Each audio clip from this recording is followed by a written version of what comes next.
It all, Pump the jam. yeah. Pump it up while the bass is pumping and your feet are stomping.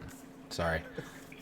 For planning for the unexpected or the unplannable, essentially, that's where that hour, 1 to 4 hours comes in before each session, or sometimes like the next day after if I have time for it. Because there's always, like, yes, there's the players and their characters and the story that's going on with them, but what makes a truly immersive world and the way that I do a lot of my campaigns isn't the epic story like what you're doing, which is why I've said so many times, this is incredible. I could never DM the way that you have for this campaign. I really need to learn to make NPCs. But doing an open world campaign is what I do with most of my groups, because that way I can just have a dozen different stories going on within the same area that they can jump in and out of at any time that's going to go on whether they interact with it or not. I respect that. That's valid. Again, that's Oh, why doing a campaign the way you are would be far too difficult for me. For my goblin brain, it just works really well. Only a madman would be DMing the way you are.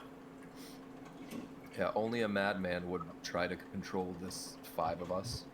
You ever played a TTRPG called Fate or the Fate system before? I enjoy the Fate system. I like the Fate system. Remind me which one the Fate system is. It's 2d6 and essentially yes-anding the entire thing with no, like, I mean, you can world build, and there are sometimes like more strictly built systems or that use it as a base. like a game like Blades in the Dark is sort of the Fate system where you have, like, you know, like there are factions and all that stuff set up by like the lore of the book, but it's not like super important. Yeah, you can obviously do whatever. We played a game that used the Fate system as a base, but it was sci-fi, and so it was, and it's the, what is that? The 2d6 where, like, if you roll a 5 or a 6, it's a success, or like a 5, it's a mostly. 9 through or 10 through 12 is a success. Oh. 7 through 9 is a mixed success. 2 through 6 is a fail or has consequences or whatever the verbiage they use. And I have not read that version, but we were looking at it for that same, for that game type or for that. Because that's what Monster of the Week is. Gotcha. And I'm super excited for that one, just because you guys yes and so well, and I'm giving you pop culture things to play with. So like, you can't tell me that's just not going to be a fun interactive experience. My approach to DMing is probably like too close to playing in a Fate system world where like I just yes and my way through. I have a small amount of like world building, but honestly, so like for example, this last weekend I was DMing for this. I don't know if you guys have seen the Grim Hollow campaign that came out like a couple of years back. It was like a Kickstarter thing. My buddy Andrew was like super into it and sent me the book, and I was like, yeah, I'll read this book and I'll just like throw this together and run it every other weekend. So essentially had like the first little area planned out, and then they basically said, yeah, we want to leave this continent because it's the only thing that's in the book is like this continent, but we want to get off this continent.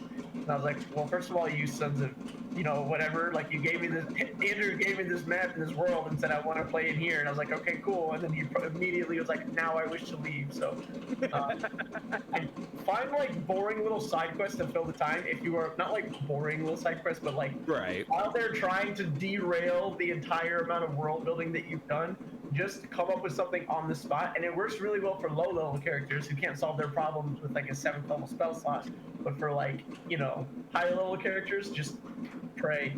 Just hope. I have a bookmark tab of like 100 minor quests for your players to do. I'm like, roll a dice. You're doing 76. You have to escort the merchant across town with whatever it is. Yeah. Tucker, you got a question in the chat. Oh, real canon. Would you fornicate, marry, and kill? Who are the options? You have to give us 3 options. Oh no, we're gonna play it in the party. Oh, isn't that And so hard? your three options right now are obviously Nikolai, Zach, and Balor. Tell it to be straight, man. I already know.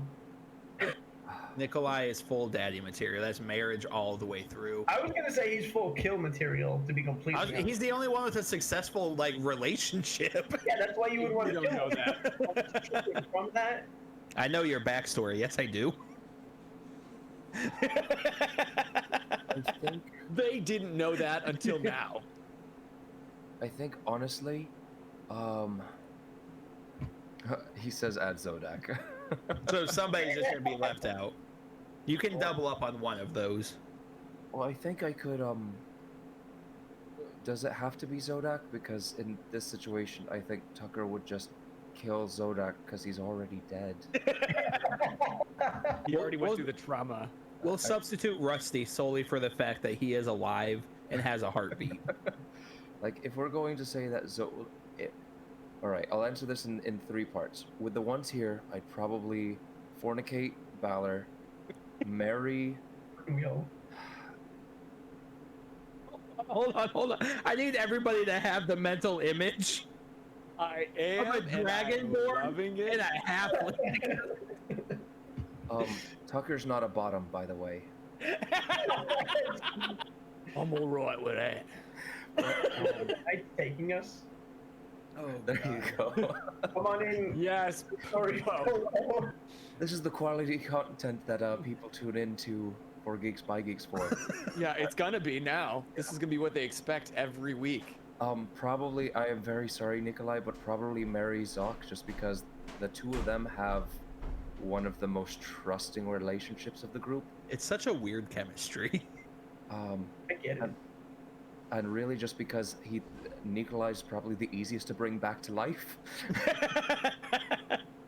I don't know. I don't think Paylor would give him back. He's like, I've got his soul now. Dude, I'd I've go had on to deal with his vacation. mortal issues for too long.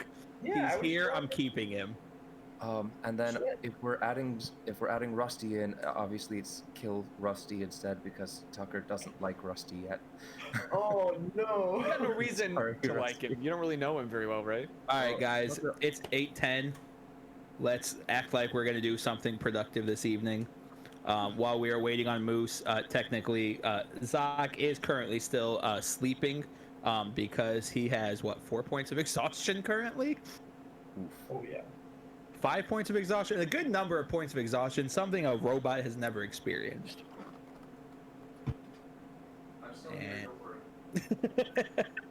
So mainly, the only true that happened 2 weeks ago, the last time we played this game, little adventure together. The fan favorite Tucker managed to make his way back from hell with a mysterious figure. And this mysterious figure was none other than a 10-year-older adopted boy by the name of Grayson. So as they come back, not only did we get to see Grayson 10 years older, we got to see Temerity's twin boys older, and now it's known as Agog's Fixers is how the twins spend their time now. So we'll see how much time we get to devote with them. But where we left off last was we had a truly impressive growth moment from our alcoholic of the group. Balor, instead of going to the bar to have a drink, he stoically set the drink down and decided he was going to sleep outside of Tucker's room that evening.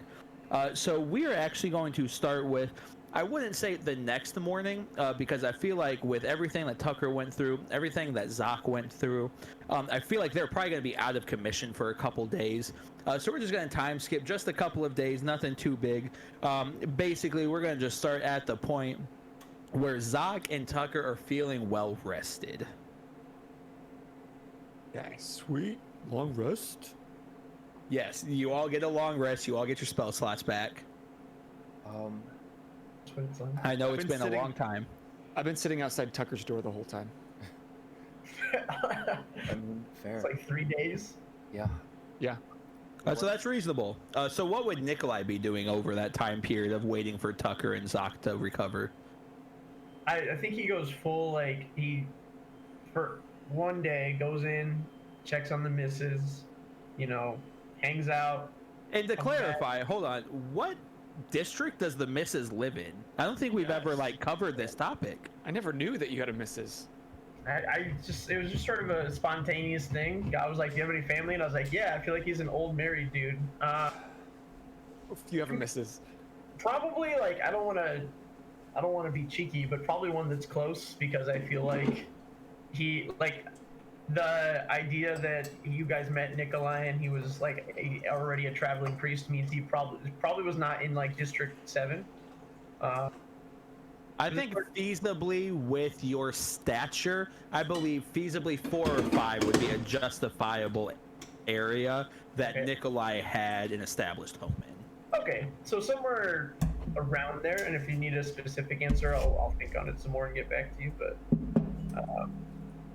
is he frozen for anybody else on video right now? Yes, he is frozen. You're frozen, T. Just perfectly Oh, frozen, okay. like Hold on. like a karate chop for. Yeah. It's pretty sweet. Oh, he's back. Hello, friends. Wearing I am some back. Sweet merch. And then, All right. I am wearing some sweet merchandise. I said the word, and that means people are supposed to do the thing. Yes, that's right. I said merchandise from our favorite YouTube show. I guess we're just a Twitch show now. Are we? Okay, what are we? YouTube too. I actually have a question for our audience. We're a What community. are we? Like when you say, "Oh, FGBG, it's my favorite blank." What do you say? What is that blank? Because I keep That's telling all people, you- I keep say telling people blank. it's a YouTube channel, but it's not because we do this more often. Twitch stream. But while you guys answer that question, let's kind of fill Moose in going on. Bam! So we are time jumping just a couple of days. So by the time we get back to like fully going in the story, Zoc is fully well rested. His points of exhaustion have extinguished. He has his spell slots back. But we were learning more about Nikolai's wife. I'm very interested in Right hearing now, about. I'm so what's her sorry to name? interrupt. Her name is Celeste. Just she goes by Cell or just Honey. Because he's old fashioned and a little like boring. He's as vanilla and boring as he gets for like being a husband. Comes home, takes off his boots, helps with dinner, goes to bed, repeat. You know what I'm saying? He's like, Right after dinner? And Nikolai does or does not have children. no, Nikolai does not have children. He's Okay, old, got it. man. Dude's like 60 something, I think, on the character sheet. I forget. But Okay, he's so like, how long has he been married to Honey then? probably like 30 Oh wow. years or so. It's been a while, right? It wasn't like a late into life marriage. It was like he is the most boring vanilla like before he was like in church or whatever doing all this stuff. He was basically just like another guy chopping wood and bringing wood in from somewhere and just like found quote unquote found God in a hollowed out piece of wood that looked enough like a surfboard that Pelor's spirit was in it. And Nikolai vibed with that, and then He do be Celeste vibing. was like, only if you Vibing. by 5. So All right, so now I am curious. Zoc, you have experienced exhaustion, you have experienced dread, you have experienced things that a robotic wood creature, realistically, probably to this day has never experienced before. Oh god, How this is the therapy Zoc- episode, isn't it? No, we're not at therapy yet. That's coming up soon, guys. Genuinely, how is Zoc feeling? Zoc is now awoken. He has I know technically raw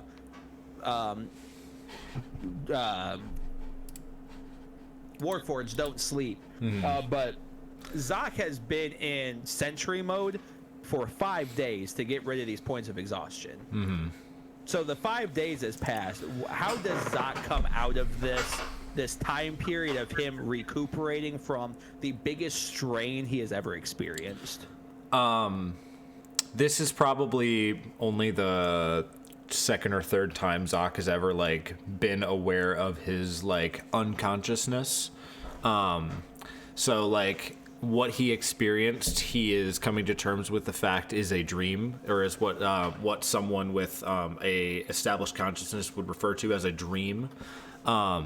So he has been processing that information, which has sent his entire his entire internal system into overboard, because for him to access the memories on the level that he did, there would have to be strings crossed somewhere or something else that allows that sort of cross to be happening. Right. And speaking of memories, I'm so glad you mentioned that because I completely forgot. As Zoc comes to fruition, he feels purring, or not purring. Wait, before you do that, sorry. The Zoc OS boots up a lot like Microsoft Windows 2000. It's like a beep, and then you hear like a soft chime that's like, but you hear like the of the monitor typing things out by itself, but it's just internally. And then you'll hear like a steam release of like whatever pressure was in his system that like the default amount is not where it's not at the default. It's just like, and he just stands up like nothing. Like he doesn't have like a, it's just up. Now he's Zoc again. And as Zoc pops up, Zoc, go ahead and roll perception for me real quick. Dig into the magic dice bag. It's scary. I just realized this the other day while I was playing. I don't have to look inside the bag anymore. I know exactly what die I'm getting out. I would hope you know what a D20 feels like. Well, yeah, but it's like, I never thought that I would be at that point with D&D. Like, I never thought that it would be like, oh, let me just grab a D20 and it not take me like, ooh, look at clicky math rocks. All right. Roll to attack me. Perception with my modifier is 18.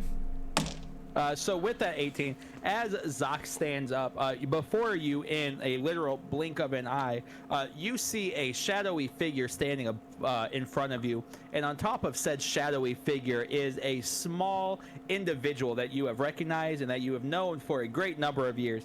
You see the boss standing on top of this shadowy figure's, what you would believe to be his head. As he materializes into the room, does he come through the black hole in the floor again? The two of them do come through a black hole, yes. Zoc is trying his hardest to maintain focus on the boss, but he keeps like looking at the portal like, I will learn. He's trying Don't to like. Don't worry about it. I got a present for you. It's good seeing you. I gotta go. And he jumps off the shadowy figure back through the hole, and that shadowy dive through dissipates. him. I dive forward again. And as you dive forward, you hear a yelp as a dog jumps backwards from the area that Zoc just jumped at. Zoc is startled. He stands up and takes a step back, reorienting his head because like diving at the floor gets him like kind of crooked. He'll be like,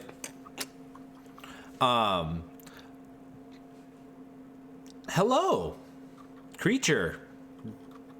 And he indexes. And through what am I your looking index, at? As you're cycling through everything you have witnessed throughout your years of travel, sitting now before you, you see a blink dog. Puppy.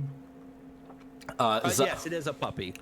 Zoc, I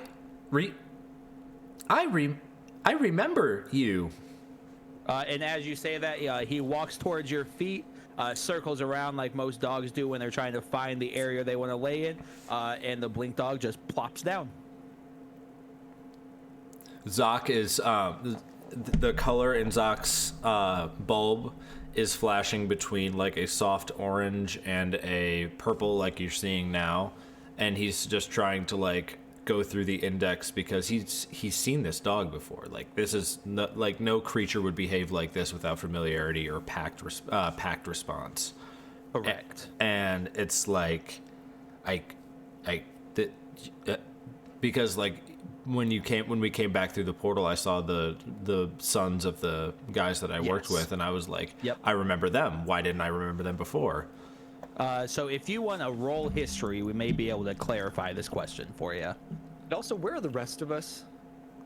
I'm assuming Tucker, at this moment in time, Tucker would be asleep. Balor would be outside of Tucker's room. Grayson and the twins are off doing what they do, and I believe Nikolai would either be with Balor outside of Tucker's room or with his wife. I'm making a big bowl of porridge because I can't actually cook, so all that I do is cook like And the porridge, twins. pasta, repeat. potato. That was another 12, so let's call it a 13 because of my modifier. So with a 13, you can't quite pinpoint the memory, but as you reach inside of your satchel, you pull out the sketch of Zoc, of Temerity, of Meyer, and of Dragmeal, all together before that last big adventure they took together. But you have the triggering of a minor memory.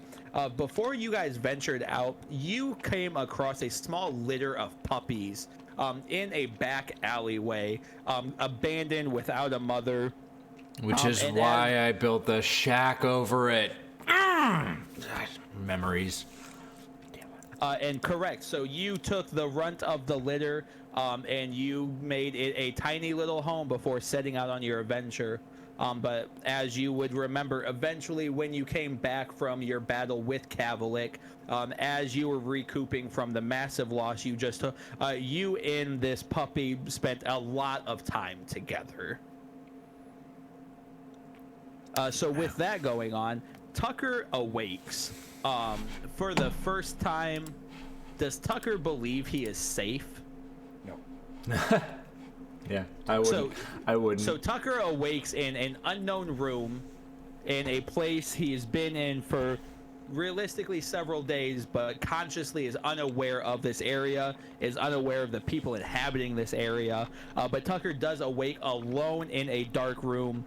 There is a candle lit in the corner, letting off a faint aura of warmth and light, just enough for Tucker to make sense of the room around him. Tucker casts prestidigitation to put out the candle silently. Okay, so you put out the candle and the room goes black. The only light being emitted would be the light underneath the door, but in between that light you do see a shadow encompassing some of that light that would be breaking into your room. Right. I'm going to slowly and as quietly as possible get out of bed, Okay. gather my cloak and my book. Tucker, go ahead and roll stealth for me. And since Balor would be outside the room, Balor, go ahead and roll perception for me. It's only These are going to be competing. 16. So with that, Tucker, you're not being loud by any means. But so you're kind of gathering your things. The tin and metal in your belongings kind of jostles a little bit. And it makes just enough noise that Ballard does hear not commotion, but hears movement coming from Tucker's room. And the police, apparently. Sorry. hold on. I've had prepared in the meantime some milk and cookies every day by the door, just in case that was the day that Tucker was going to wake up. So if that's the case, Tucker, roll perception for me. All right. Disadvantage because of darkness. This is going to be smell based, so no. Yeah, I was going to say once 11. You get the faint whiff of freshly baked cookies. It's not very strong, it's not very potent, but you do have you can sense comfort kind of filling your nostrils, because this is not something you have experienced in a great number of years. So once I hear the noise, I'm just gonna real gently and just creak open the door just a smidge. With Okay. a tray and a glass of milk and cookies in my hand, and just like, Tucker, bud, you awake? Stay where you are. Hey, it's easy. Look, Hold on a second. it's alright. Just turn yourself in. Do the right thing. We're having a show here. You're destroying the momentum. I know, people have to get hurt at the worst times. Inconvenient Sucks. breaks. I'm gonna say it's me. It's Bella. I'm right outside the door, and I've just got some ginger snaps and some milk right out here. If you want them, they're here. I can even slide them inside the room. Tucker uses prestidigitation and lights the candle again. And as you say that, Ballard, roll perception. Ballard, you have danger sense, right? Yeah.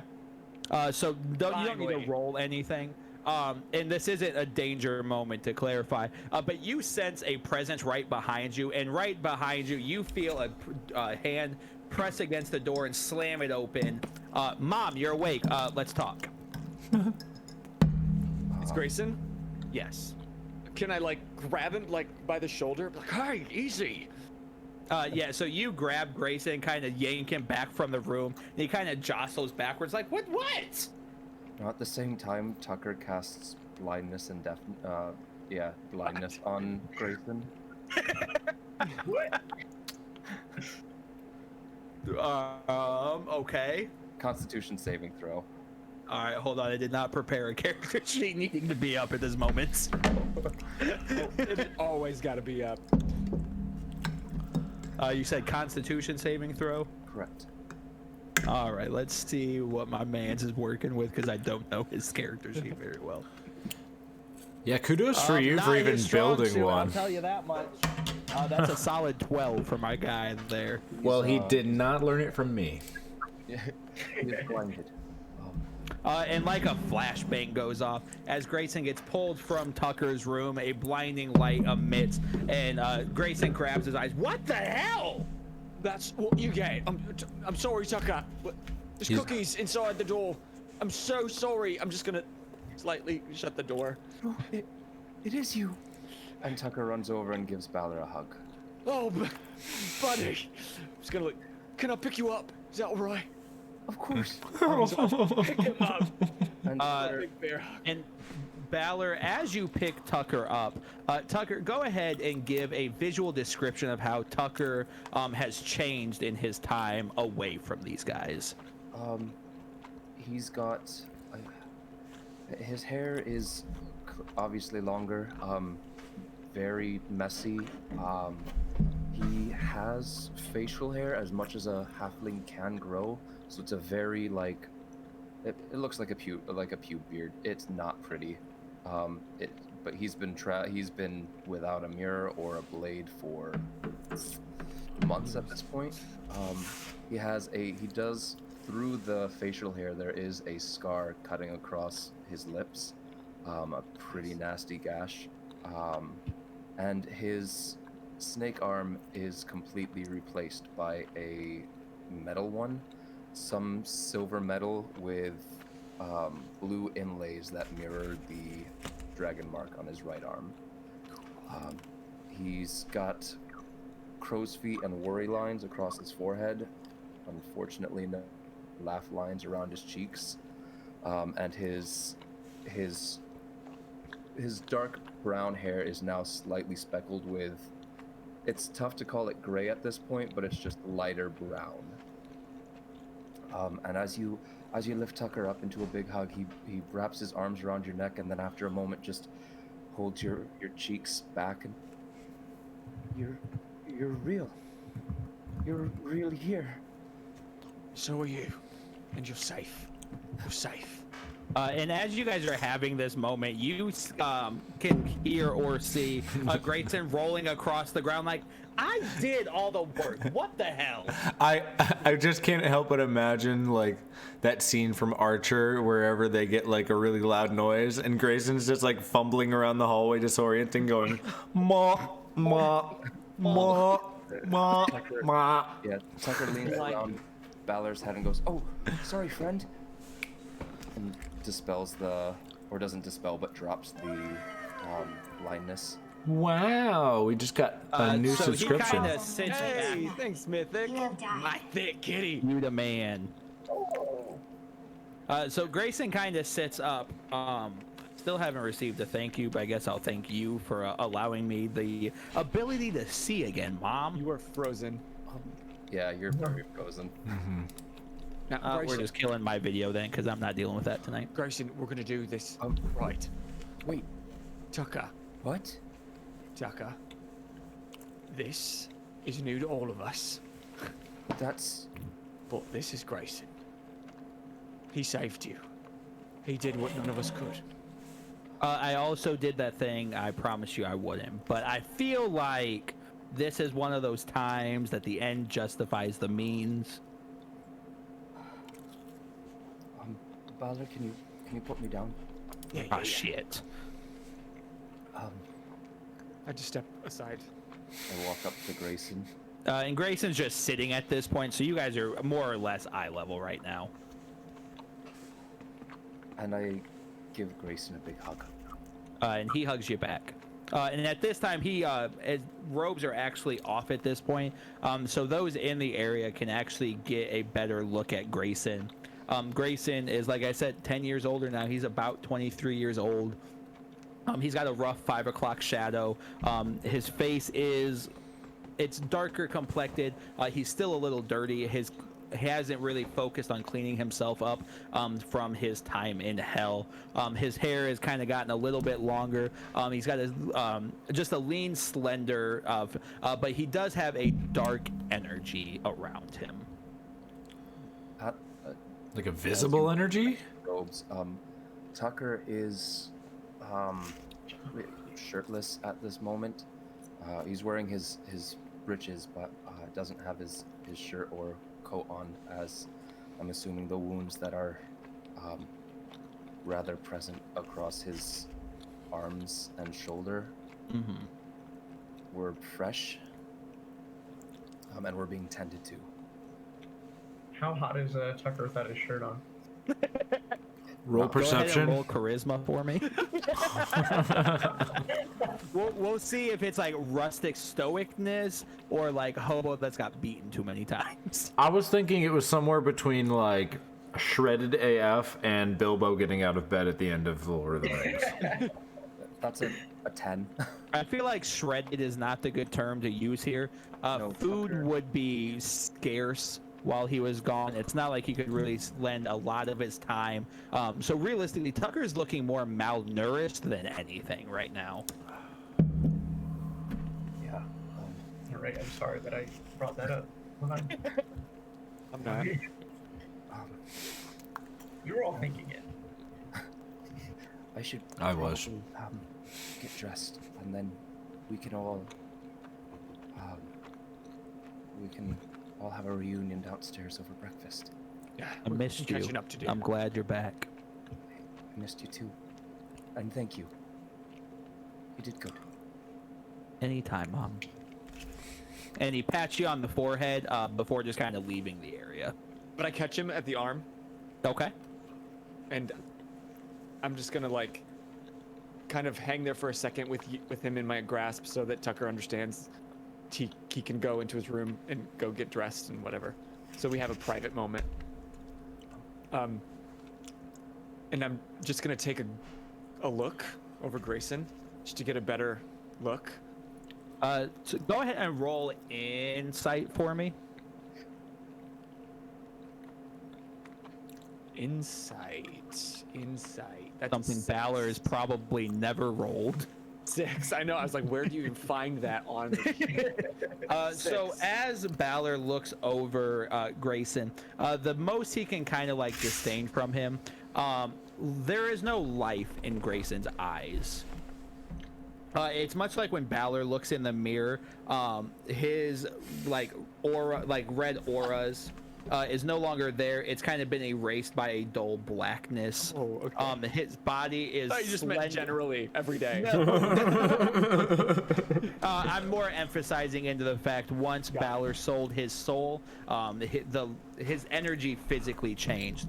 And even with the 6, Balor understands that differential and can see that change has happened with Grayson. Okay. Gray. So- I just want to say That's an awesome nickname. thank you. I'm very, very proud of you. You guys were Like- taking too long, so all right, this is getting weird.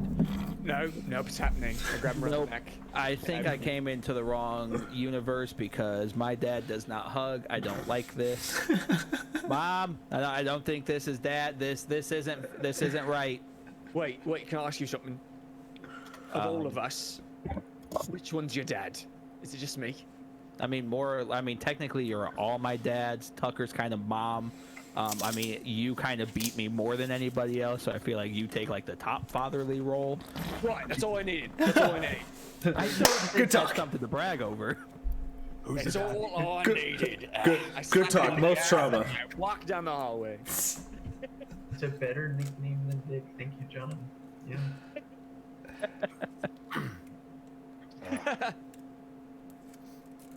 Oh boy. I go to try to make breakfast is where Ballard goes. All right. Grayson, I think, is going to join you on that one. So go ahead and roll performance. I've already burned some porridge, so you really need to pull through here. Ooh.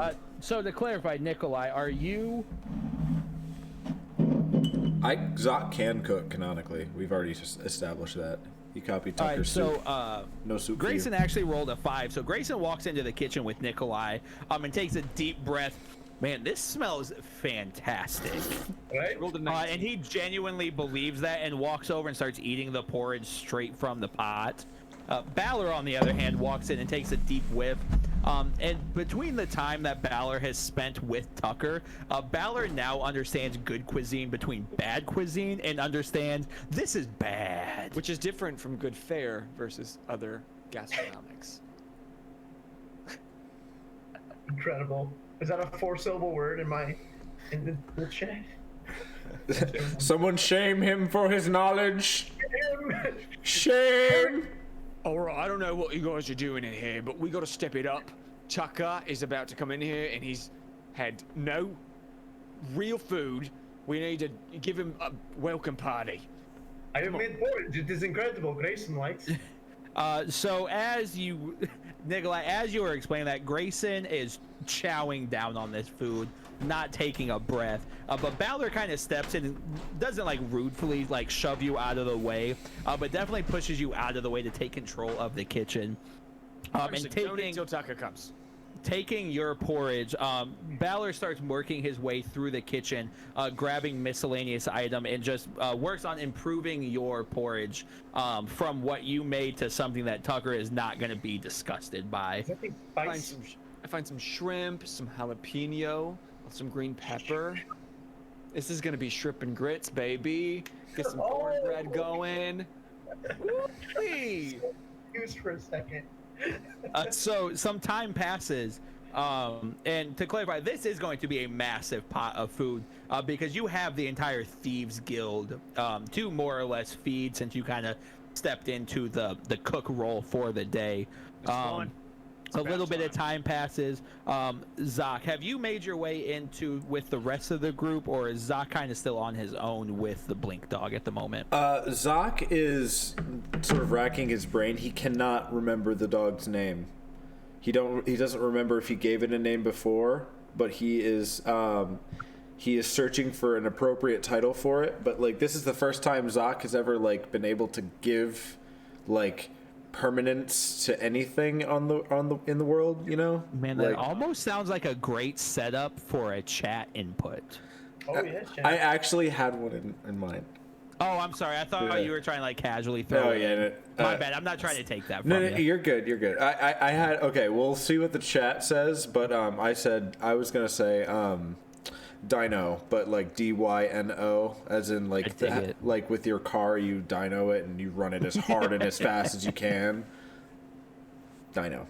So I would say at this moment, Zoc has kind of made his way into the cafeteria area. I don't think he's probably interacting with everybody, but I feel like Zoc would probably be off at a corner table with Dino, kind of enjoying themselves. Nikolai, Grayson, and Balor are going to all be in the kitchen. No one's going to mention the fact that Zoc just walked in with a dog. Nobody really even pays mind to that. Cool. I only care about Tucker You know what? That's fair. and Grayson. And where is the bird? Odin is absolutely on Grayson's shoulder at this point. And the entire time they're cooking, he is tearing Grayson a new one for everything that he has done wrong. So the entire time Balor is trying to cook, he is just getting an absolute earful out of Odin. But while all that's happening, Zoc, you would be the first one to see Tucker walk into the cafeteria. Zoc stands up and does it too fast. So are we talking like picnic table style tables or like a kitchen table? Picnic table style. Zoc stands up and doesn't get away from the chair to stand up, so he sort of lifts up the table that he's sitting at, so it's like wedged on his like legs, so the table just kind of stands up a little bit with him. He doesn't say anything. He's just like apprehensive of Tucker's But needs. as Zoc stands up, the entire Thieves Guild now stands up and turns towards Tucker.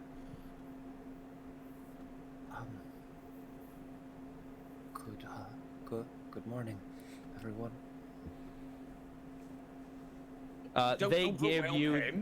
They give you the Thieves Guild salute before turning back to their business and kind of opening up a pathway for you to get straight to the kitchen to the rest of your team.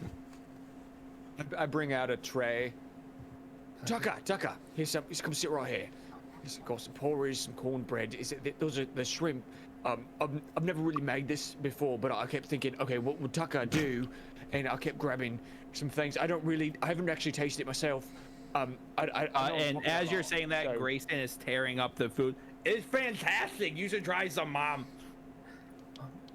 And again, Odin is still on his shoulder, tearing him a new one. I'm gonna bring him a burnt bowl of porridge that I saved. In case that is too much, you can have cuisine. So now he is going between food to yelling at Odin. Or to yelling at Grayson.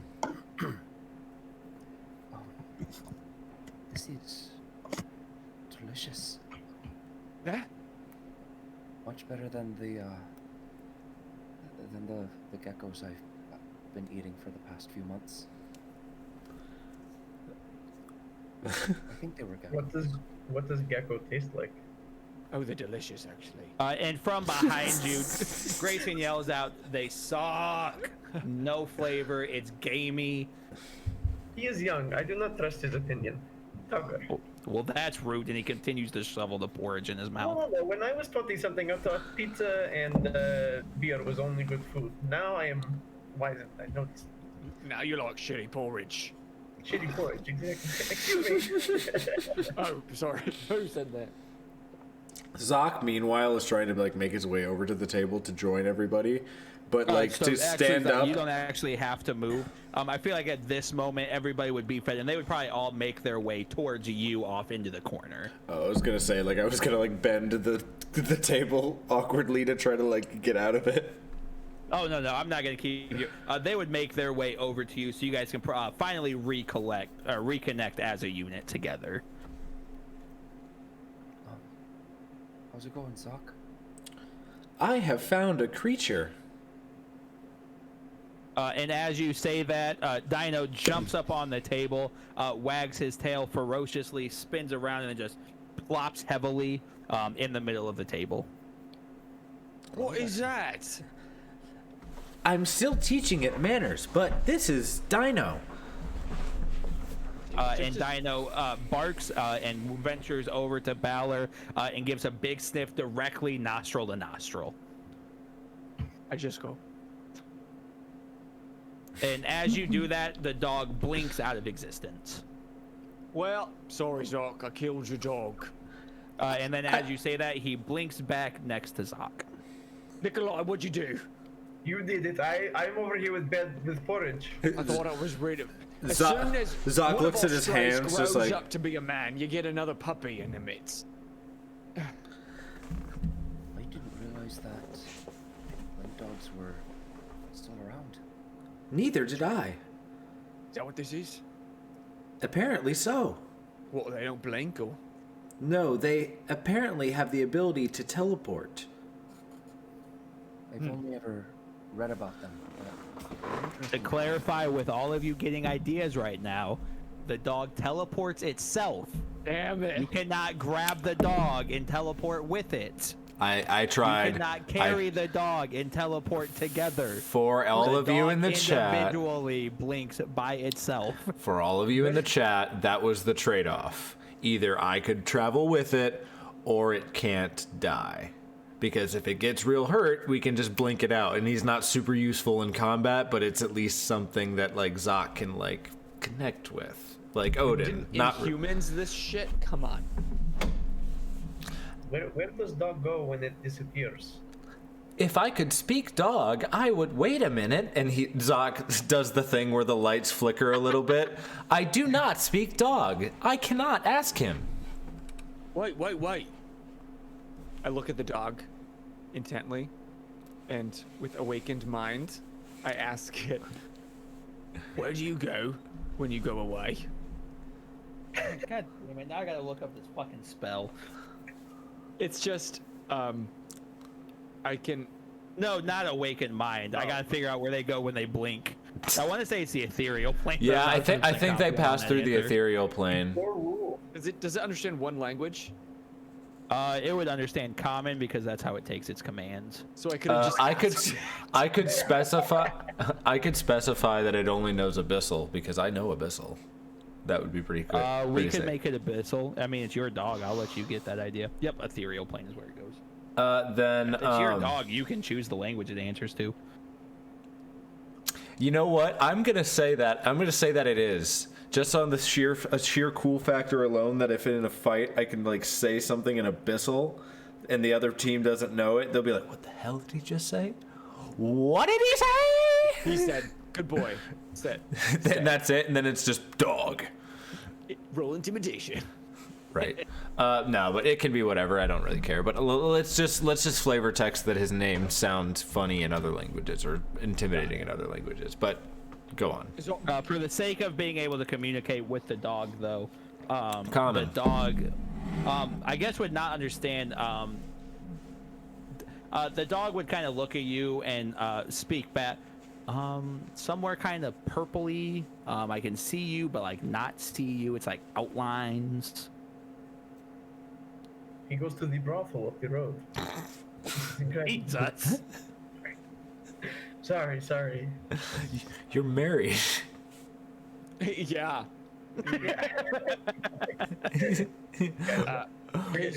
Sometimes okay. He's a dog. He doesn't get it.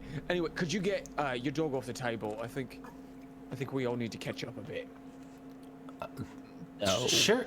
Sure. What did the dog say? No, because he's still awakened. The Dino 100% told him no. Walked away from Balor and just sat in front of Zoc. Zoc, not ever having a dinner plate in front of him anyway, is just gonna have the dog there, just Exactly. petting. And he's like, I don't know if we've ever specified what the size was. Right now, he would just be a small-sized animal. Okay. Said no, like Palpatine. No, you will die. Tucker just glances over at Dino and just, usually we sit on the seats, not on... And as you say that, he kind of like sniffs you a couple times, and then steps in between the two of you, forces the two of you apart a little bit, and then sits at the table, proper posed in between the two of you. Zoc is like arm resting on the head, giving scritches. Richard. The theme of my home is if there is a dog here, I am giving it attention. I'm just As you should. like he can attest whenever Harper's around. I'm all over. She loves him. So, you go ahead. Okay. I was just gonna ask what I missed. Well, rest of you can help me fill in, but truthfully, nothing. You would be able to understand and tell him that he's only been gone for about a week. You got stuck. We went back. We couldn't get you. We came back. Poof. I got you though, Mom. Yeah, he'll fill you in. I mean, Grayson. Apparently, I have more questions about you actually. 'Cause We're talking about Mom right now. I'm on the Right. back burner. We will get to me later. But we saw off again actually when we went back for you. That guy's a dick. I banished him. He banished him. Good. Yeah. I'm gonna give Zark Nux if I'm in reach. Yes. You Za- guys are all at a dinner table together, so. But let's just say that Zoc is just far enough away that he has to like extend like a piston in his arm just a little bit to get the knuckle bump. So there's not But like as that happens, though, Dino leads clear across the table to put his paw on top of the two of yours. Oh, okay, it's kind of cute. good boy. No, don't grow attached. It's just gonna die. Holy shit, dude. Trauma response. But we somehow made it through by the skin of our teeth, and he played this awful home movie of you, and we got to get like snapshots. If snapshots existed in this world, we got to get small, tiny pictures of you, and we didn't know if it was real or what, but we couldn't get to you. I'm sorry. All right, Mom, I got you. You did. Oh, again, thank you. I mean, I had to sell my soul, but I mean, it's cool. I didn't need it anyways. Oh, cool, by the way. That remains to be seen. But, yeah, apparently the life I was living for the past 10 years was not real. I think it's safe to say it was real, Tuck. I guess. But now I'm back, I guess. You're back. I, You're back. and that 10 years passed, but also didn't. I'm still trying to wrap my head around it all. That time paradox sucks, man. And he starts shoveling more food in his mouth. Zoc says true dat. Real quick, the Okay. there. You know what? I'll ask you outside of this. I don't want to. Okay. For this, it's a Gotcha. random question. No worries.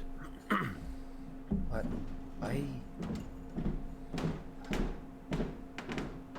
lived through the rebellion, dragging on and not never winning.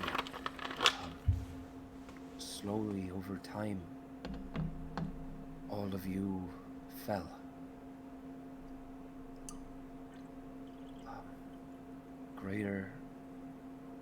Greater casualties each time we did have to face off against Catholic and Mother. Until finally there was no one left to fight it, to fight them. Except me and Zodak. The only You reason guys can't see, but I got a tear going on right now. the I'm only- working on it. The only reason the two of us survived is because of all of you.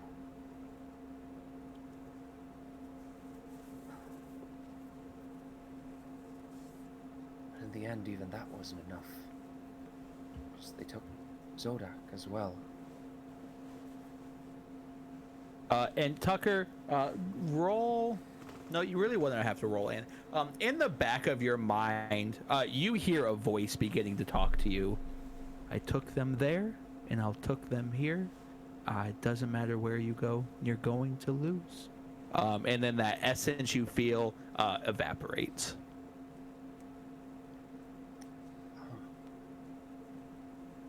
But I always wondered why they let me go.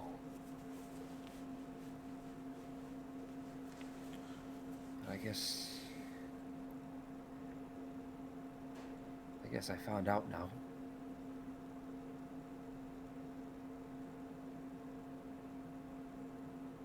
So again, Grayson. Thank you for pulling me from that hell. Grayson takes his goblet filled with ale, stands up and cheers us up. Death to the false king. You're here. Death to the false king. And the entire cafeteria erupts. In cheer, not an explosion, just to clarify. Fireball. I'm not that much of a monster. I don't care how big this room is. I cast Fireball. We all hear it in thaumaturgy, and then the room just explodes. But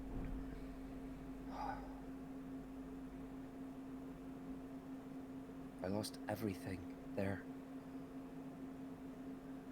So I'm just glad to be back. I'll just say,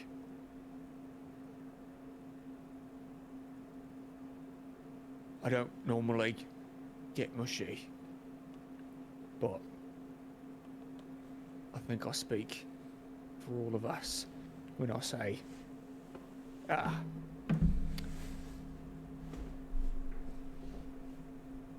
think we lost everything when we came back empty-handed without you.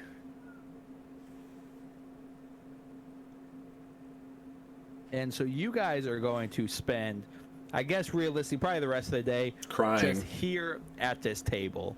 I can't imagine you guys would have much reason to venture off anywhere. You guys see the guild come and go. Glances obviously going at you. Yes, Jordan.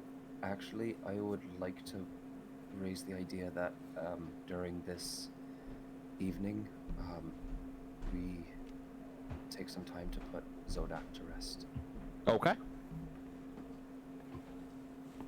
So as some time passes, like I was saying, the guild kind of looks at you guys, but nobody dares bother you by any means. As you guys kind of look off into the corner, you see Rusty and Agog and the twins talking amongst each other.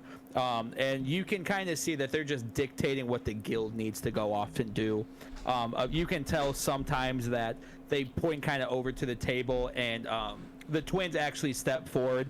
And you can tell very aggressively, make it clear if any of you are disturbed, they deal with the twins. And from what you guys can gather, you don't mess with the twins, period.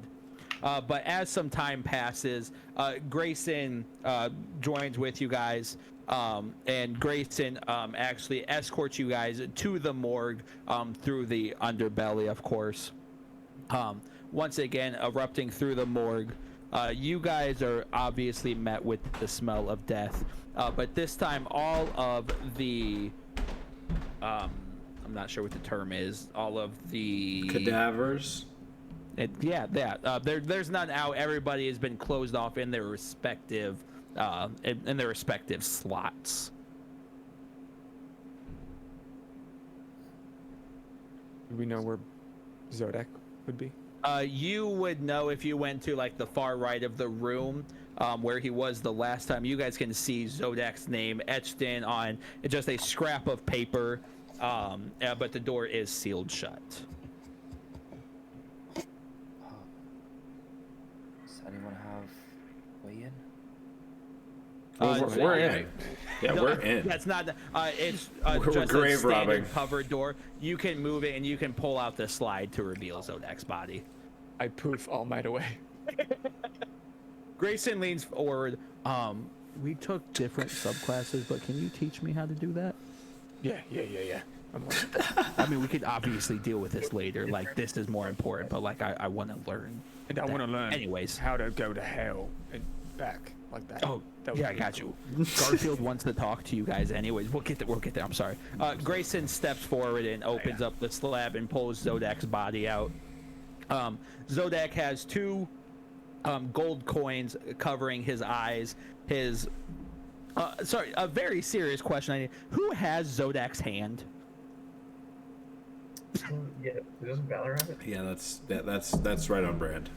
I almost said Zodek's hands were crossed, and then I remembered somebody severed a hand. So let's deal with that here for a moment. Yeah. Grayson pulls the body out, pulls back the sheet that is covering Zodek's body. The gold coins are sitting on his now pale purple skin. His what would be his hands are crossed over, but his left hand is severed from the body. But as that body is taken out, everybody roll perception for me.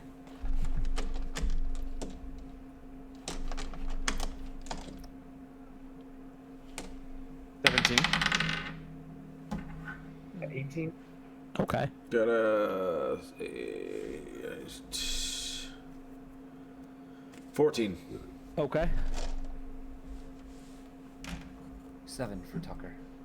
So Tucker, I've in the kind of the grief of the moment, you wouldn't recognize. But Ballard, from your pocket, you hear a clinging as something falls to the ground and kind of dances before settling to a rest at your foot.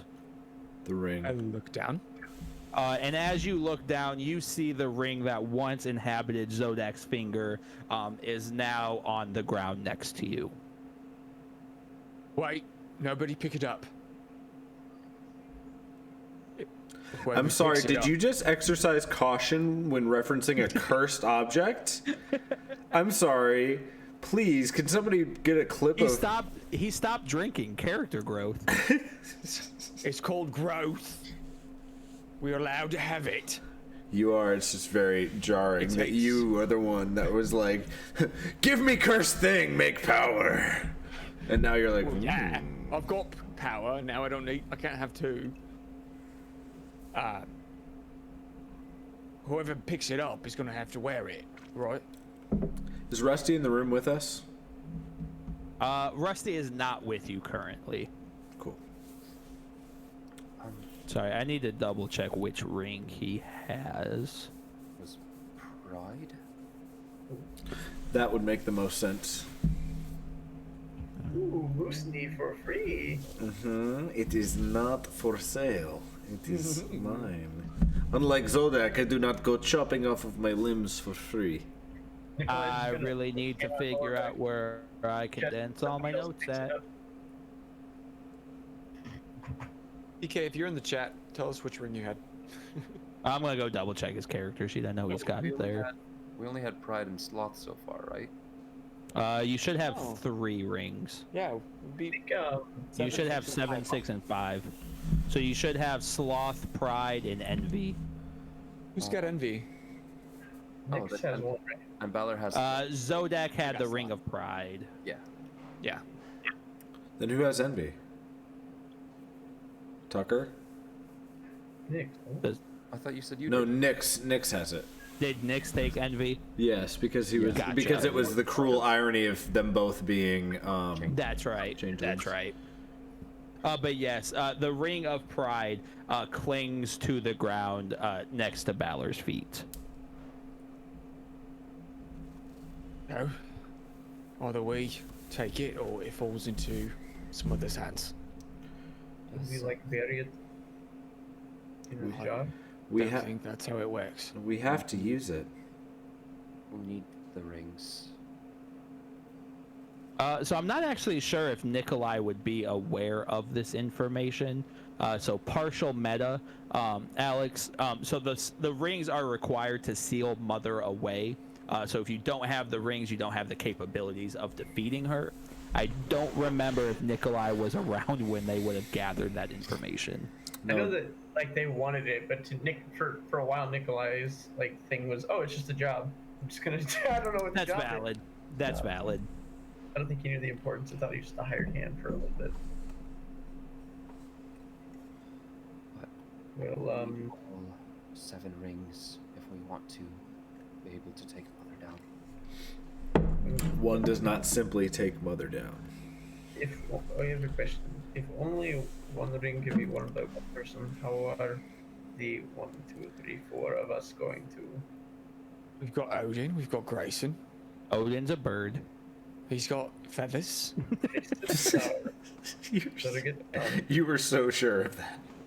I love it. As you guys are kind of got talking amongst yourselves, everybody roll perception for me. Could I use my passive perception instead? Cool 18. Yeah, I would argue that because you're probably still going to be awestruck looking upon Zodak's dead body. That's So yeah, what is everybody's passive? 10.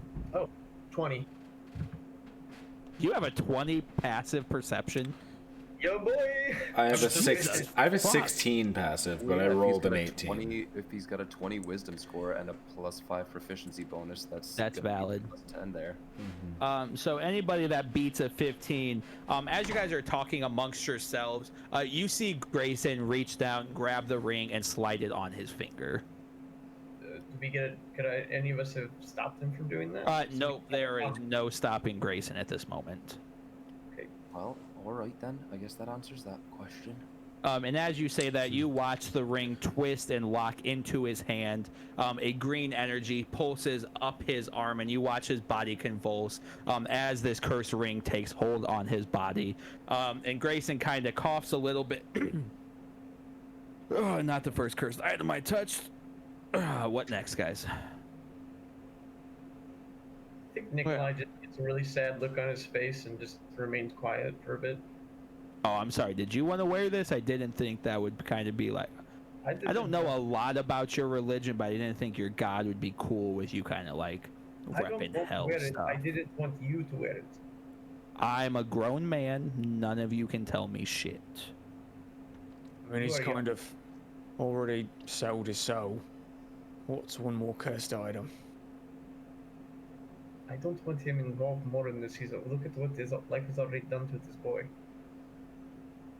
Yeah, that was a question I had. Man now, not a boy anymore. So, Okay. Zach Something. will point out, you were a boy at the beginning of this week for us. You still have a lot of explaining to do before you have the rights to tell us whether you are or are not a man. Have you spent 10 years in hell? Yes. Yes, No, I have. You have not spent 10 years in hell. So I have equal as much adventuring experience as all of you now. So you're going laughs. to treat me with respect, or I can just kind of go do my own thing. Zoc chuckles in septuagenarian. Experience, and I'm pretty sure Zoc here is at least that old, if not older. How old did you say? I'm 65. Oh yeah, I'm older than you. You are 23. I'm not saying you are not a man. I'm saying that we have life experience that you do not have. When we say these things, we're not saying them to be rude. We're saying them because we have concern for you. And I get that, and I appreciate that. But you guys need bodies. I've been in hell. I've been in Mother's presence. Without more of us, there's no... But if you do things rashly like this, you are following in the footsteps of people who have made the rash decisions before. You all raised me. This is all on you. I knew you. Fair point. You're kind of guilty by association. I think that's how that goes. Grayson would have had to wear one eventually. Yes, does he have to be involved? He should have let He's a boy. It doesn't matter. He plunged into the depths of hell, took Tucker in a time that none of us could. The man is involved. I do not doubt his involvement. I am just wondering if we need to continue to drag more people into this. How many people are we going to drag to hell metaphorically? 7. Exactly 7. Grayson kind of leans forward awkwardly. I don't know how to lead an army, but I don't think 7 versus Mother is going to be enough. Just my 2 cents. I am also looking at the body of somebody else who's just wearing this ring, which means 8 if we do not bring Zodak back. I'm afraid Zodak's not coming back. Then it will need more than 7. How many has it been without us? Yeah. How many more can we do? I've seen so many people just die at this cause. I am upset to see a young man. Not because I Nikolai, roll religion. boy. You know, this is a time where I should confess that religion is not something I'm proficient in. But I rolled 18 plus 1, 19. You're like the holy man in our group. More of like a wise kind of, not very like smart and like studied religion, just sort of fell into it, you know? You're the youth And group the leader. Bible can Youth talk about group God. leader. Okay, of all the youth groups I would have had access to as a child, if there was one about surfboarding Jesus, surfboarding Santa Claus, I'm in. Are you kidding Yeah, me? dude. All you gotta is take a look at Pelor and have a good old time. Hello, Pelor. Let's talk about God today. How are you doing in God's house today? What's your stance on ganja? I'm waiting for an answer. Anyway, It's a 19.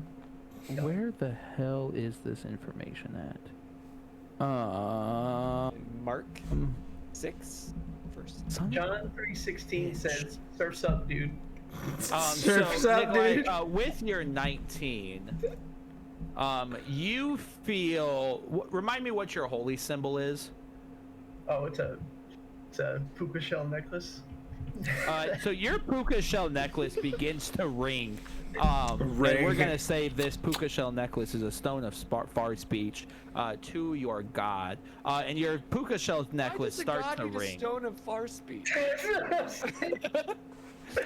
Because he's a busy dude. He's a busy dude. Not everybody just has time to conjure up a portal in the middle of the Look me day. in the eyes. Look me in the eyes. Don't question God. Don't worry about it. Mind your business. Narrative direction. Said that it was like for me it's a puka shell and for him it's like a magic conch sort of deal. Pulls it up and The puka shells came from the same like family genus or geno as the conch shell. Like they were all part of the same genetic line. Why can't I find it? I am the most disorganized DM on God's green earth. There's like no way around that. I thrive on the chaos. So I don't know, your I've puka seen shell Dimension necklace 20 a begins few to times. ring more. Excuse me for a moment. I'm gonna just shove one in my ear and let it dangle We're out. trying to bury our friend. Sure, I take a phone understand. call. It's gone. What is a phone? So collect. you answer the phone, and you hear Palor's voice. Hey, you got a moment? We need to talk. I am burying a friend. Can I finish this, please? This is kind of important. So fun fact, don't be upset with me. I kind of eavesdrop in on you. I assume Like you- regular.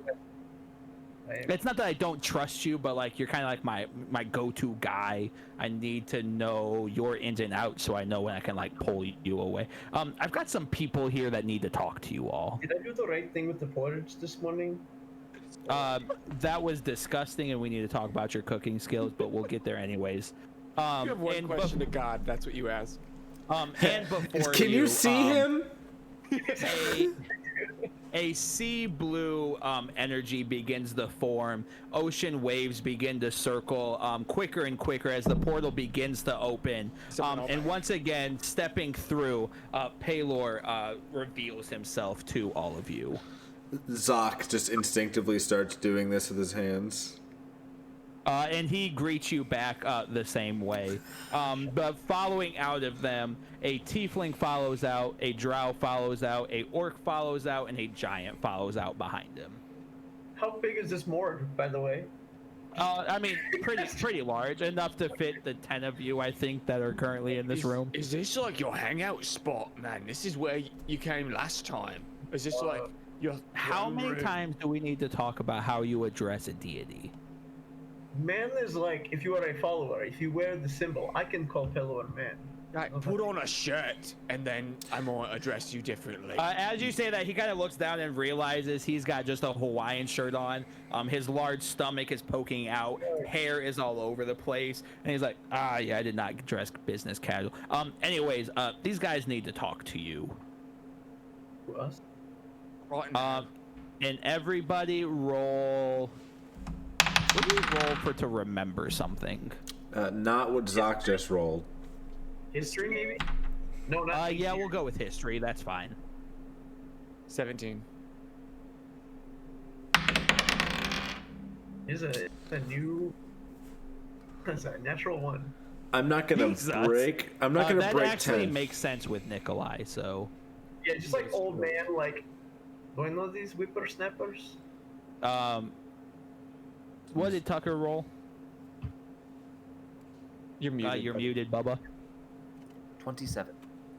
So Tucker instantly. and Balor both recognize. You've seen these 4 people before. You fought alongside these 4 individuals before. Standing before you is Ogahal, Forn Ilson, Wizoga, and Albaham, the leaders of the rebellion that freed you to continue on their battle. So I know they Abraham. Yes, you do know Abraham.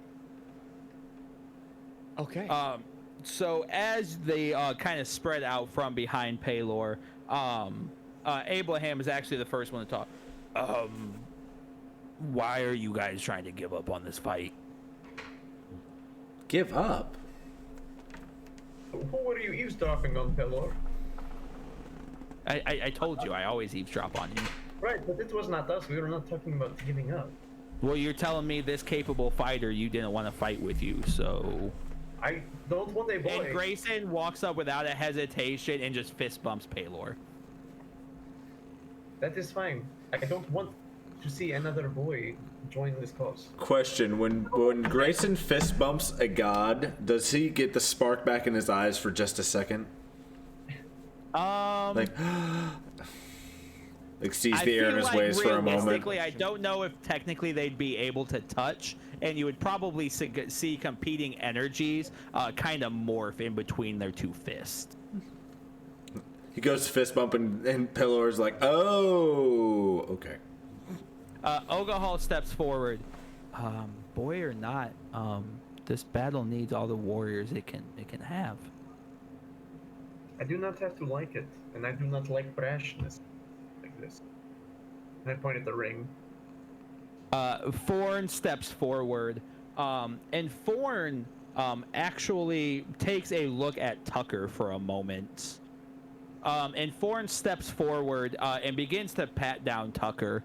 Tucker, how do you respond to this drow elf touching all over you? That's rather fresh of you, friend, and I don't know if I have a... Actually, yeah, I'm going to cast a spell. Okay. I'm going to cast Wall of Force. Okay. At what level? That's going to be a 5th level spell. Okay. There's no saving throw, just a 1/4 inch thick, immovable, and immune to all damage. Appears to so be us. what actually happens there is she casually snaps her fingers as she passes her hand through you and grabs the tome that's kind of tucked in your back, and she whispers in your ear, "You and I need to talk later," and she backs away from you. She takes it? No, she just like grabs the book to acknowledge it, and then just tells you that the 2 of you need to talk. Like there are nicer ways to acknowledge things than to frisk somebody. I mean, to be fair, it wasn't just like out in the open. It was tucked away inside Tucker's cloak. It's like smelling it out, like a drugged dog. Yes, ma'am. Wizoga kind of said, "We all died for you. It's going to take an army. We fought against Mother, and she's no joke. She is literally the walking embodiment of evil right now." And those rings need to be wielded by people of rather remarkable talent, strength, and willpower. And as you say that, Grayson just does a standing backflip. He's like, and I've got a lot of talent to spare. Well, yeah, we just need to work on your willpower. And You need to maybe work on your arrogance. You Zoc need to work on your arrogance. And he does the SpongeBob pose while he says that. Zoc fist bumps Nikolai. They accept this. Oldest man way to say cool, I think that I know. Paylor steps forward. I can't talk long. The bridge for us to be here, still not very strong. If you need me, call. I don't know how many I can get to fight by your side, but we have the bonds needed to assist. So we'll talk soon. And then Paylor walks up to Nikolai and does your guys' secret handshake together. And as the rest of you try to like look upon this handshake, it's just a bright ball of like energy because it's too much for you guys to try to comprehend. It's that one gif of the guy going. You know what it looks like? It's just like a really underwhelming handshake, but like the way that you guys are moving your elbows around and like the light is just like. So the four legends behind Paylor kind of walk back. Four once again looking at Tucker before winking, before four walking back through the portal, and Paylor just kind of casually steps back. Next time I'll be a little better dressed. You guys take it easy. And he steps back. What's with you? She kind of pokes her head back in.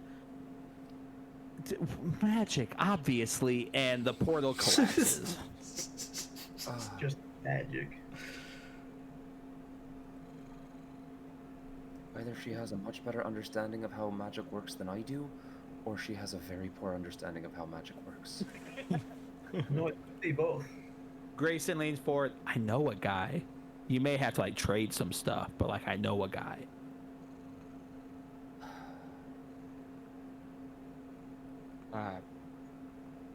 We get back to what we were doing, though. I don't know why he showed up, but yes. Sorry, that was. It's just that's twice in this very room, so Right, it feels like bad luck on though. yeah, I feel like it's on purpose at this point.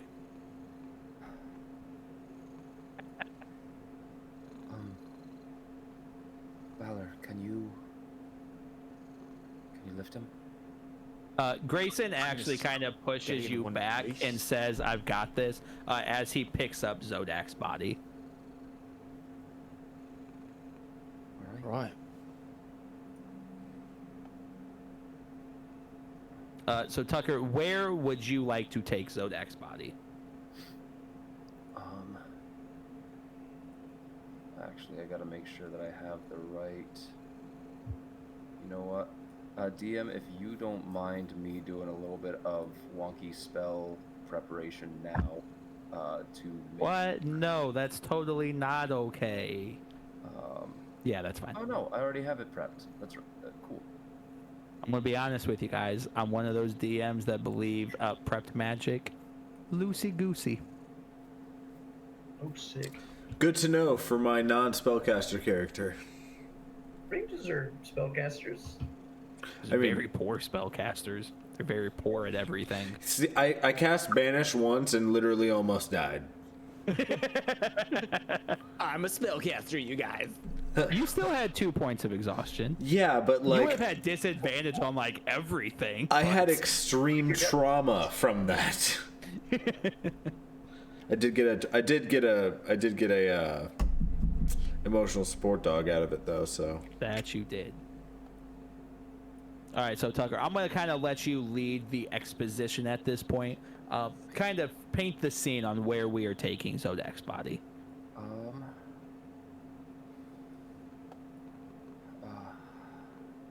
I'm trying to think back to the beginning of the campaign now.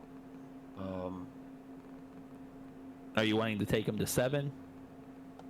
Maybe I'm trying to think of a very important the rusty hook would be your guys' first base. Yeah. You would have Gilna's home. Wait, no. You would have the crypt beneath. I Ooh, know where where's he's Stitch? Because he had a farm before he started all of this, right? That would not be on this land. That's all right. And Tucker pulls out the druidic focus of Zodak. Okay. Because this is from his farm, right? Yes. Yes. Then I would like to use teleport. Okay. I'll pull the book out, and I would like to use the book to do teleport. Okay. So otherwise we can't get back. That's fine. So Arcana check to cast it. And that's gonna be a 30. Yes, that'll work. That is So absolutely the with number you needed. rolling so well, as you guys are kind of standing all around you as you open up this tome and begin casting this spell, the ground beneath you begins to swirl violently. The same blue aura that Paylord just walked through is now beneath all of your feet. And in a very quick notion, you guys fall through this portal downward and now reappear vertically right side up in a vast open field. Off in the distance, you see a rundown cottage that you can tell has been worn torn. Battle has taken place on this land. The vegetation is struggling to cling to life as the fires that once ran rampant through this land has desecrated everything that's come across. But somehow on this little in this little homestead, there is still life. There is a small little pasture just outside the home where life is still not rampant, but a lot more almost like an oasis in a desert. You guys find the one patch of life on, I want to say he was from Konya, but we'll retcon that the next time I speak with him. Tucker finishes has his eyes closed and has just been chanting over the druidic focus of Zodak, and opens his eyes. Honestly, wasn't sure if that was gonna work or not. Is this his? This is his home.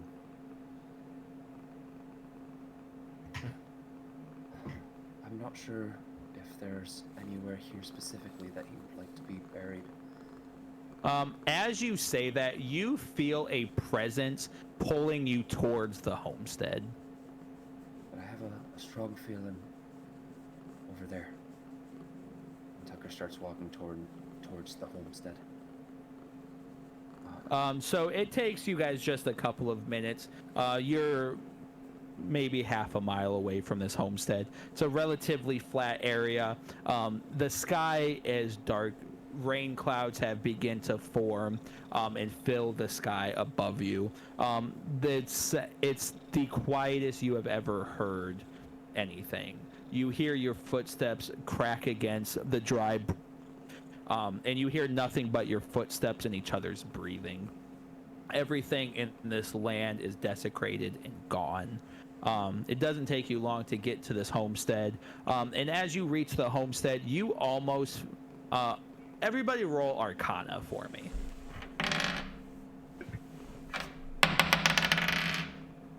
Six. I roll. 17 total. Oh, baby. Matches. 26.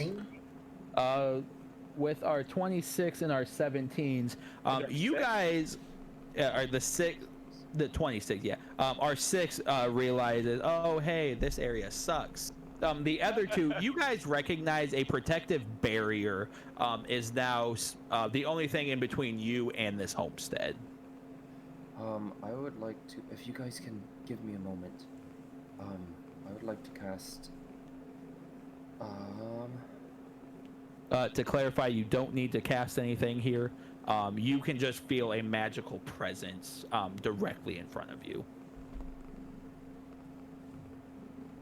Well, I wanted to cast Identify. Okay, go ahead. So you guys can give me a bit. I take the 10 minutes to trace out a circle on the ground and cast Identify to identify whatever spells are affecting the area. As you do that, Grayson has laid out Zodak's body, is now praying over him. But Tucker, as you take the time to cast Identify, you can now see that this protective energy is a dark energy, but it's a comforting dark energy, and you feel confliction as you feel the presence of hell before you, but also the presence of solitude. And you know that looking at this barrier, once you cross through this barrier, you are going to be entering a place that is here but not here.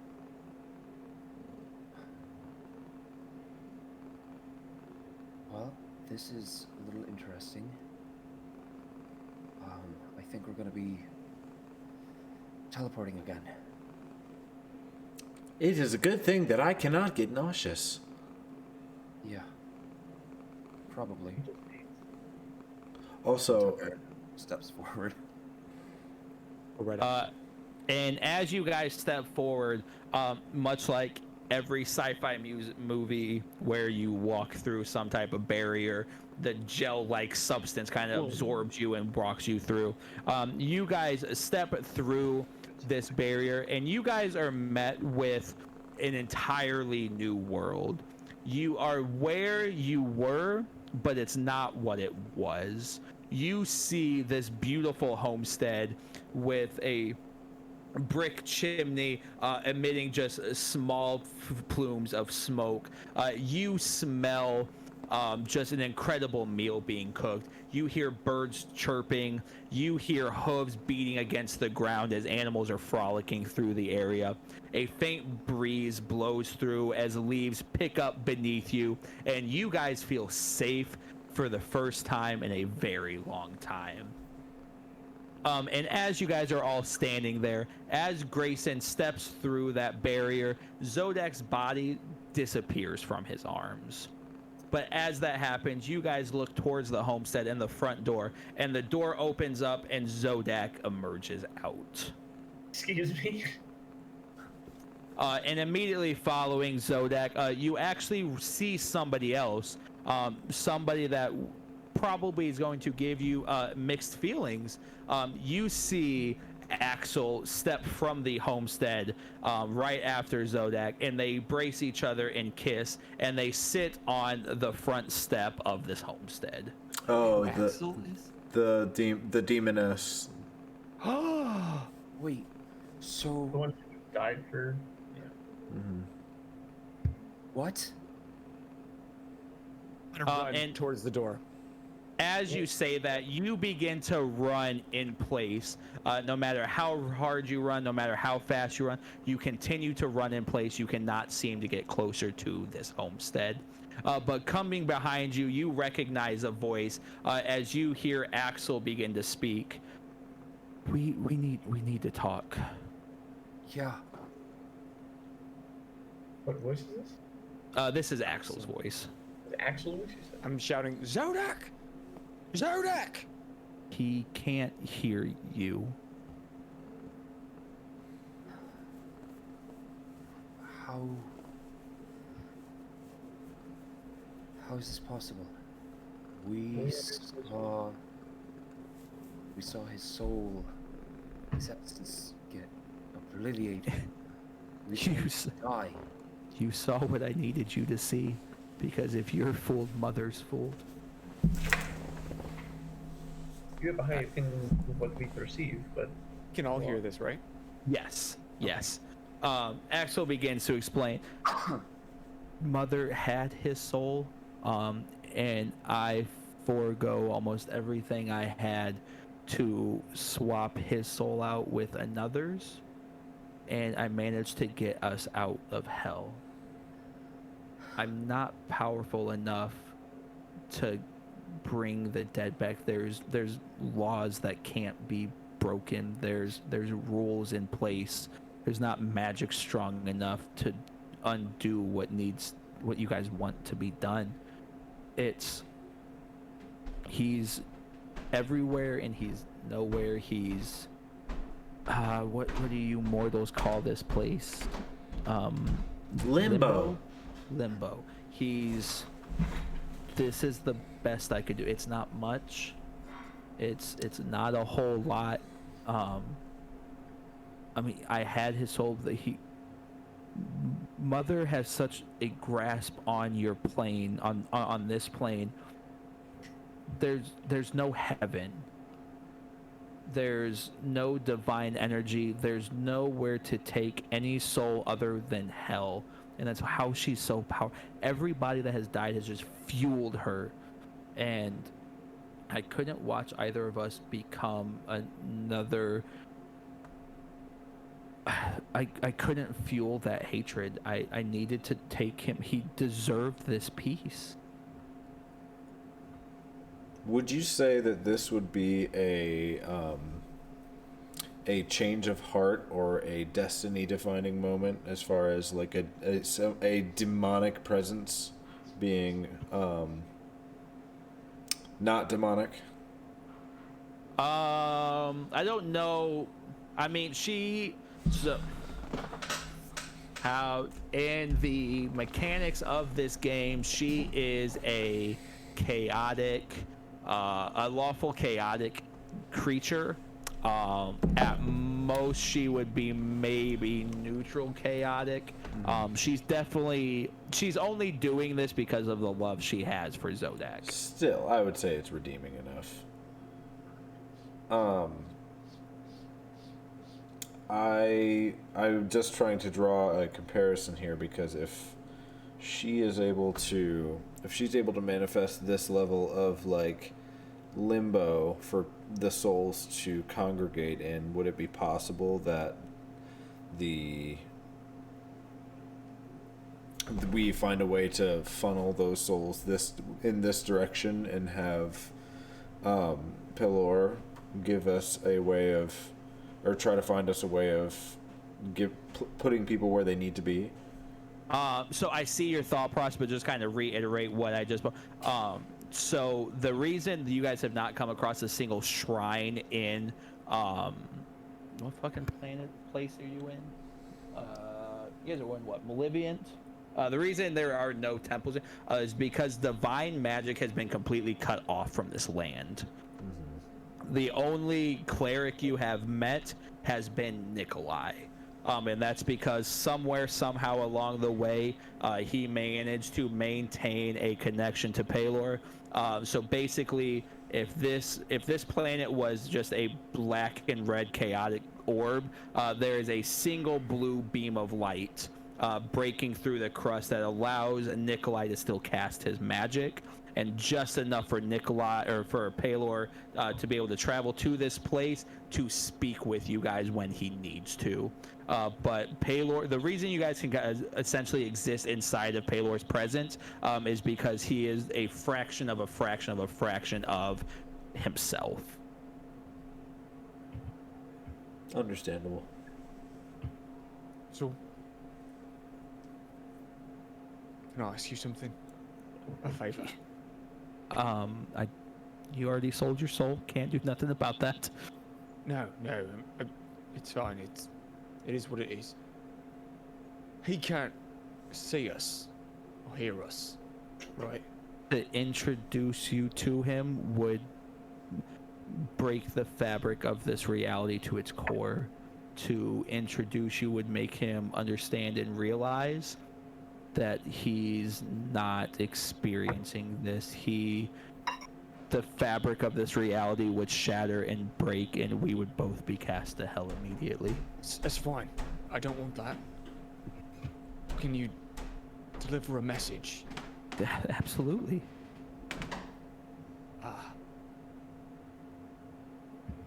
Just tell him I'm an ass. He's right. I'll be better for our family. I can absolutely tell him that for you. Thanks. Can you also tell him Valor's an ass for me as well? And as you guys are talking, you actually see across the way a small tiefling child comes sprinting out and jumps on the back of Zodak. Oh. That's cute. I feel like I owe you guys an apology. I don't. There's something about him, as I'm sure you know. He was. I thought he was just gonna collect souls for me. And as she says that, she actually looks over to Grayson to see the Reaper's blade on his waist. We need to have a conversation about that, but more pressing matters. I love this crazy bastard. This is just so cute to me because, like, ever since that first interaction, when he was like, "I'll do anything you say, just tell me, I'll do it. Kill people, all right, I'm in it." I miss him. God, I miss him. You have as much time as you need here. I would love to say you can come and go whenever you need, but I think this might be a one-time thing. I'm gonna go. I'm going to let you take this time to make peace, because I can't guarantee either of us will ever see you ever again. I don't want to speak for him, but he loved you all dearly. You were absolutely family to him. And she fades from your existence and reappears at the side of Zodak and their child, and she wraps both of them in a massive hug. That's sweet. I was gonna ask her though how we do the ritual with the rings. That's an important formatting question. But that's Like, fine. hey, when we get all these rings, how do we do this? Well, because he's a robot. Zock's still a robot. He's like, that's sweet, but it's not like he's got a tear rolling down his cheek. It's just like, this has been a grouping. Good. And that's like, I'm just trying to maintain character there. Seamus, on the other hand, Moose, underneath Zock, tears. I'm just beside myself. I'm having a very, very hard time. Like, this is beautiful. And I just find a spot in the distance, like in the. I'm actually going to change the scene just a touch for you. As she leaves, she kind of manipulates the scene a little bit for you. And now at the very edge of this homestead, you guys are standing before an unmarked grave. It is currently an empty tombstone, but you can see that the ground has recently been dug up in the shape of a coffin. So it'd be understood she kind of manipulated this to give you guys the option to give your last rites, and to give you the option to fill out this tombstone as you see fit.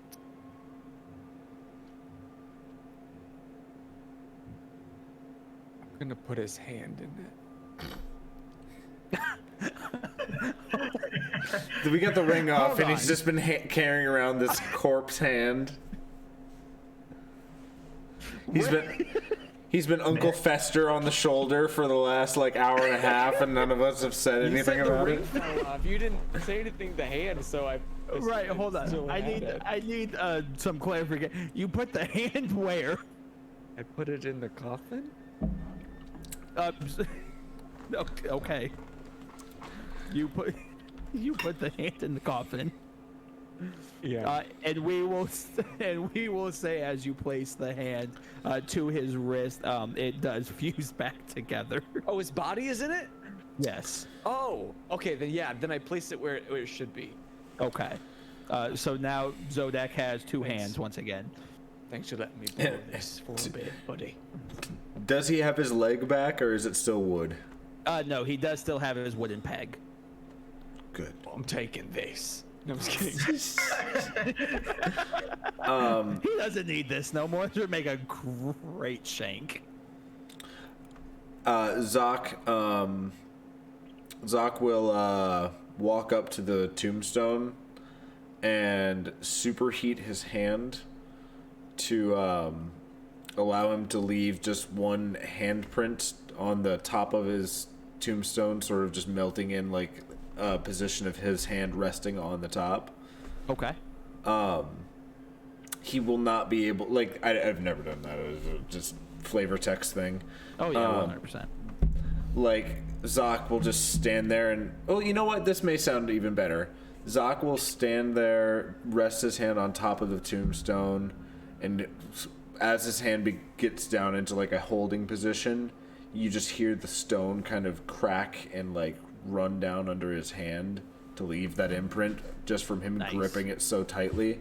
And you'll hear Zoc say, "You did good." And he'll move his hand, sort of like unclench the knuckles, and you'll hear like clicking noises. And then the tombstone immediately solidifies, now with Zoc's melted handprint embedded in it.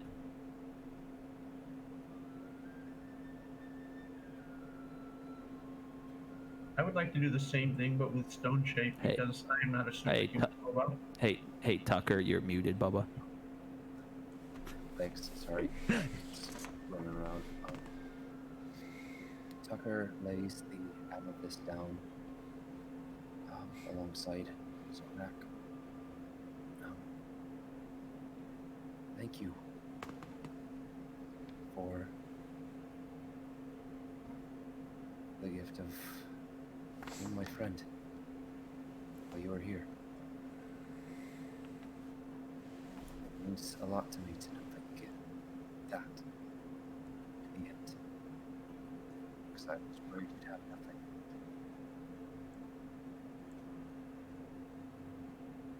What a way to go. Thank you.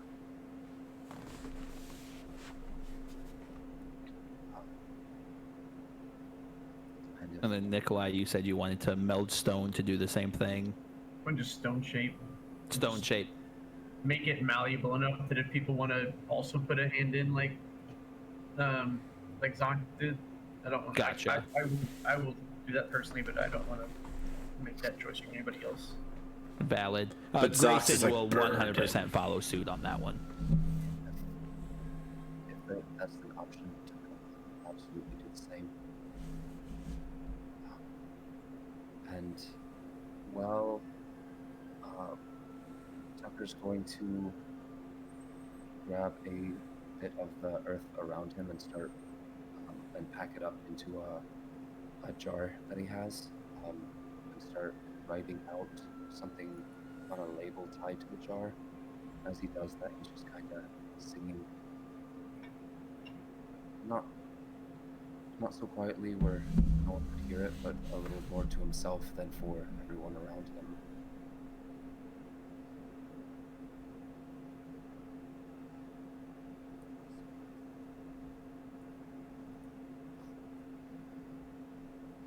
And did Balor want to say anything? I'm sorry. Is that your voice, Jeff said singing? Tucker's voice. Recorded it. Hold on. Balor says nothing while he listens to this song. I'm gonna have the bot turned down so low. Yeah, I have to turn that up. The parting glass. Good night and joy be to you all.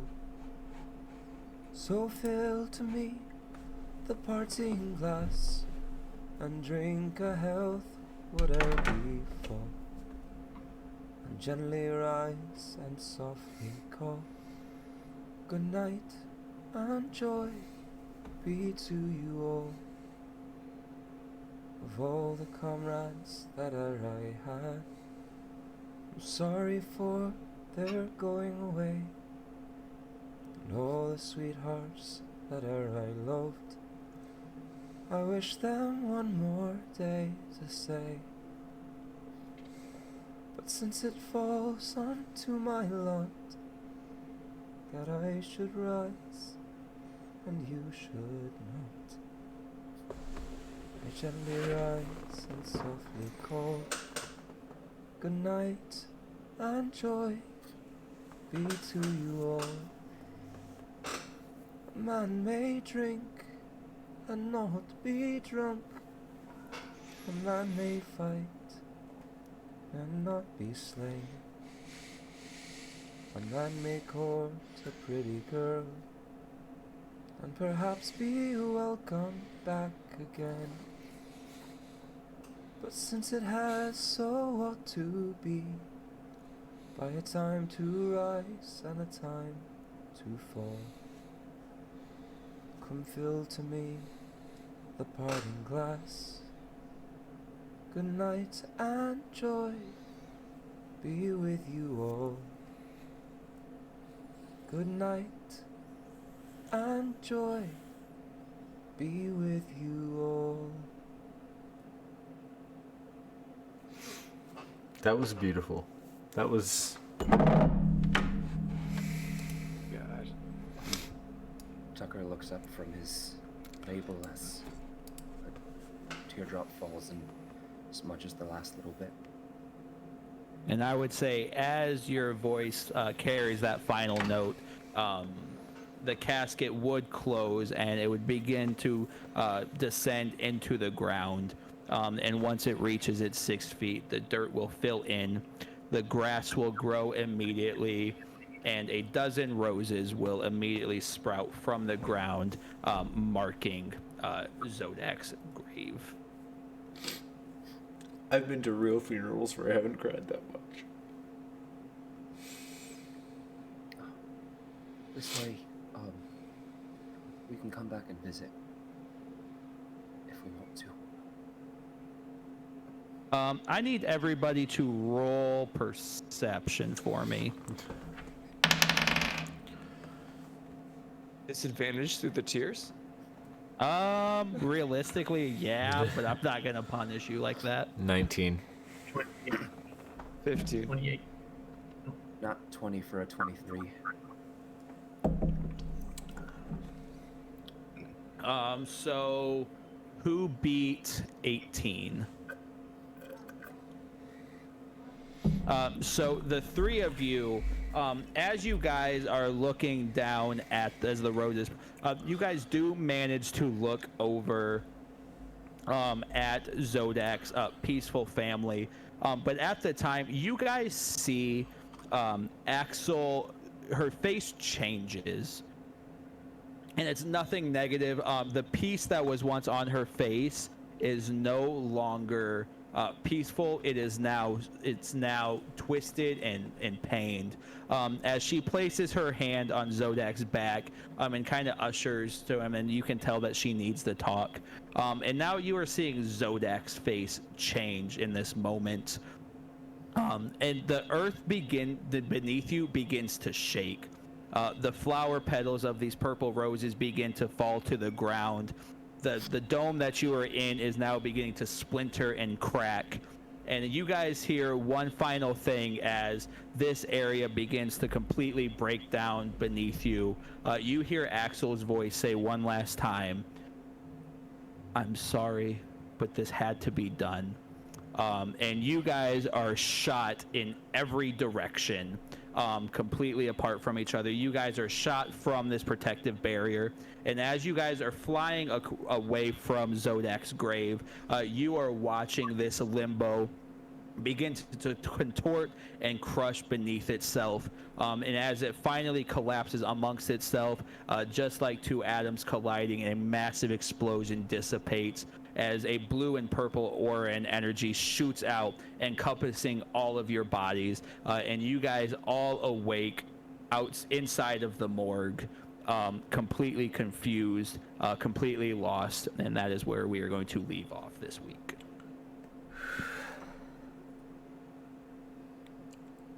That was stressful.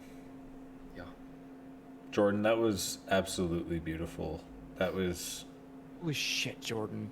I don't think, like, literally the bar is set so high, I literally cannot, nothing I can do can follow that. I tried to get a cute dog to try to make everybody feel better, and you have to come out here and be Justin fucking Timberlake. I'm proud of you. I'm proud of you. That was amazing and beautiful. Thank you. That was the best way. The best way. I honestly thought that was going to be sung at Valor's grave. That's a valid assumption. I'll be honest. Oh wait, hold on. How long have you had that saved? I recorded that, I think before the end of the year even. I think I recorded that sometime in November or December. When you were sure I was gonna die. Yeah. Well, I didn't record it for anyone in particular. I just You were the next to die on the list. Your docket was up at the time. I wanted that. I didn't want to do it in the moment, because I knew I wouldn't have the. I knew it wouldn't sound good, so I wanted to make a pre-recording of it and so I ended up. I know the first recording was around December, but I don't know if this one was from then. This recording could be from as late as February or something like that. Well, thank you for that. Yes. And please, could you send the FGBG email an MP3 of that? Absolutely. That would be amazing. Thank you. Your SoundCloud link in the description. Alec, if you're able to clip that for us, that would be really helpful. Well, I feel like that's gonna be too long to clip. Or a section of it at least. And I was gonna say the intro to it is a little low because I have the Hydrobot turned down, so it was a slow in. Yeah.